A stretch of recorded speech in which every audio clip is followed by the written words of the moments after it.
Rain Light Fade is a progressive rock band and artistic collaboration hailing from Seattle, Washington.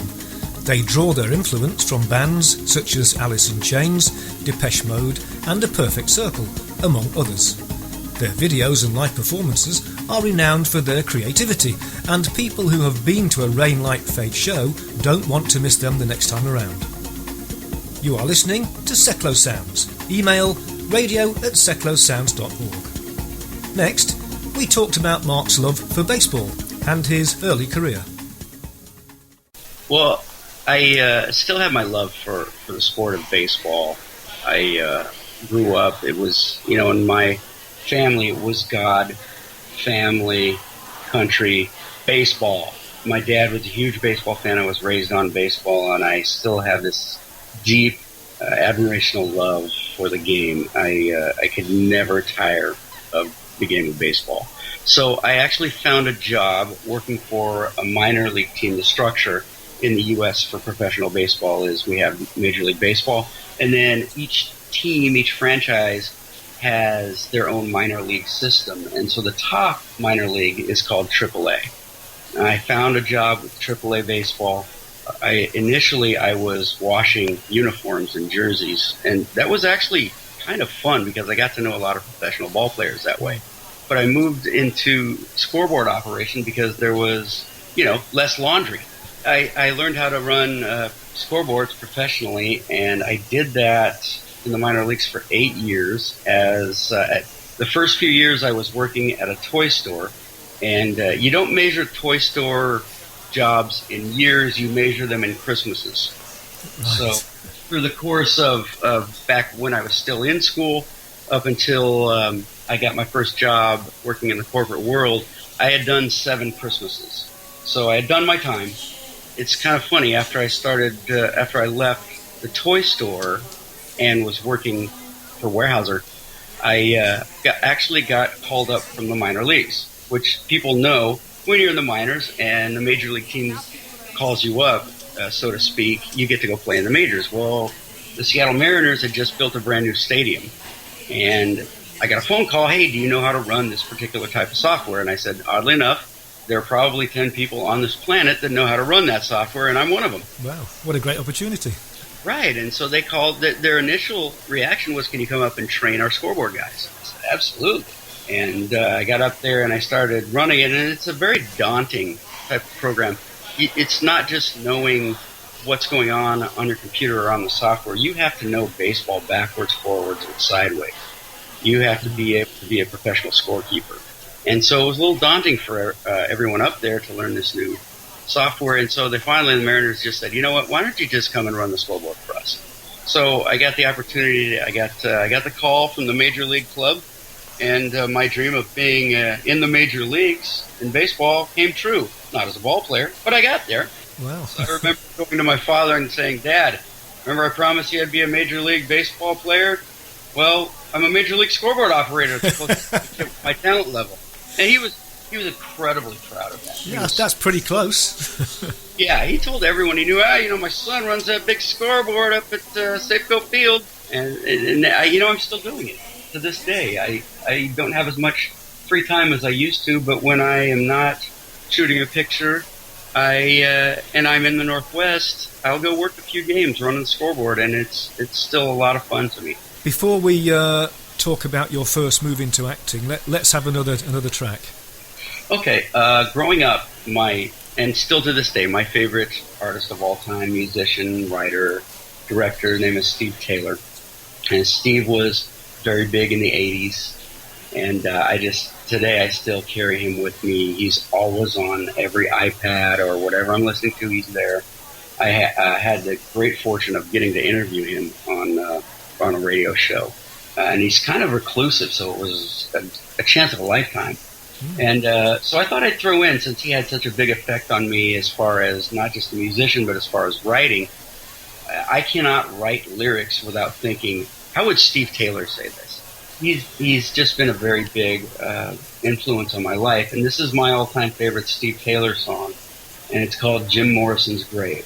Right, okay, let's have a listen to Jim Morrison's Grave from Steve Taylor.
Seclo Sounds is based at the Old Rectory, the home of our studio partner Interaction MK, who have been bringing arts to life in Milton Keynes for over 35 years. Interaction MK use the arts to improve the life chances of disabled people and others in challenging circumstances through shared activities. Their programs help participants to develop creative, personal and social skills. Jim Morrison's Grave is the fifth track on the 1987 album I Predict 1990. The end of the track was borrowed from Debussy, and another track on that album, I Blew Up the Clinic Real Good, was construed to mean that Taylor advocated violence towards abortion clinics, causing the cancellation of the tour of Australia. Remember to tune in to Arise with Colin JP every Sunday morning from 8 till 10 for a wide variety of music and chat. Now, let's return to Mark as he discussed his first major acting role. Yeah, I got laid off at my corporate job. Times were getting tougher, back around the turn of the decade. And when I got laid off, I got a fairly nice offer from the company I worked for, so I had a little time to sort of do my own thing, and my wife was very supportive. I really missed acting. I had actually been a drama writer and director for a rather large church for a while at the time. The opportunity came up. I found an ad, oddly enough, on Craigslist, and it said, hey, we need people for such and such a feature film. It ended up being the movie was called The Cost of Living. I went up there to hopefully get at least one line. That's what I really wanted out of it. So hey, could I get a speaking role any chance? And they said, no, we're just doing extras. And I was standing out with the other extras, and the assistant director came out and grabbed me and said, the director wants to talk to you. The director was Veronica Craven, who is Wes Craven's niece, actually, and a very good director in her own right. And I was puzzled by that, and I went in, and Veronica said, you got a really unique look. Can you act? And I said, I'd like to think I can. So she had me read a couple of lines, and they had apparently lost one of their actors from L.A., and so she said, you know what, I like you, I like your look, let's do it, you're gonna be in this role. And she said, are you a big movie buff, are you a big fan? I said, actually, I really am. I love movies, I study movies, I know my Hollywood history. And she said, well, how'd you like to learn what life is like on a movie set? I said, I'd love it. She said, great, we're putting you up in a hotel, and you're going to work on set every day for the next 5 weeks. What a great start. It couldn't get much better than that. So basically, the days I was not on screen acting, she had me doing different jobs around the set so I could learn what each position did. She had me even assistant directing by the end. I was a script supervisor. I was, would help the lighting guys. I was a gaffer. I would help the sound guys. I held the boom mic. I had all these great opportunities to really learn what each and every role was on a professional feature film set. And so that really gave me a leg up going forward, because I knew what I was doing, and I knew what everyone else was doing at that point. Right, now you went on from being in front of the camera to sort of being behind it, because I know that you went on to become the director of comedy features for In-Play Films. How did you get that job, and what did that entail? That was, In-Play Films is owned by my good friend Kevin Nesgoda, and I had gone up to read for Kevin for a role in a film he was producing, and we hit it off, and I sort of turned on my comedy side, and we were laughing by the end. We ended up going out afterwards for beers, and Kevin and I started talking about the script and going forward how we're going to do this, and one day he just went, you know what, I cannot let you go. I don't want this to be the only time we work together. What I would like you to do is be In-Play Films comedy director. I want you to read comedy scripts, and I want that to be your area. And that was a lot of fun, and I really feel like it was an honor to have been offered that opportunity by Kevin, and so I'm very grateful to him. Before we move into what you're currently looking at, let's have another track. Okay, this next one, my wife, Starla, who, by the way, Mick, I've been married to for 16 years, and is the most patient woman on the planet.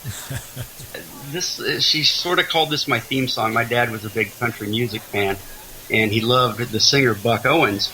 And when she heard me playing this song, she said, this is your song, because it starts off, they're going to put me in the movies, they're going to make a big star out of me. So for her and for my dad, I wanted to listen to Act Naturally by Buck Owens. That's great. Thanks so much. We'll listen to Buck Owens now then with Act Naturally.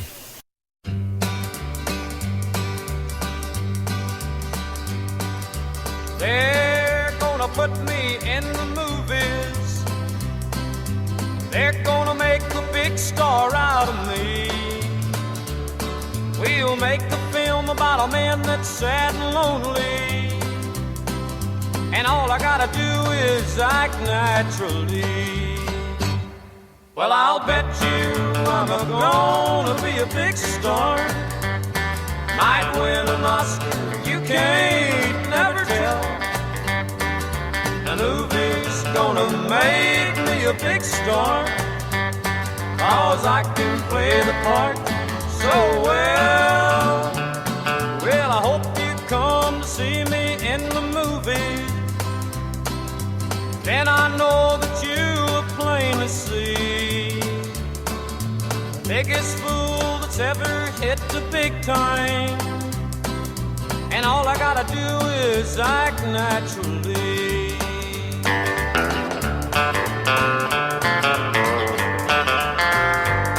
We'll make the scene about a man that's sad and lonely, and begging down upon his bended knee. I'll play the part, but I won't need rehearsing. All I'll have to do is act natural.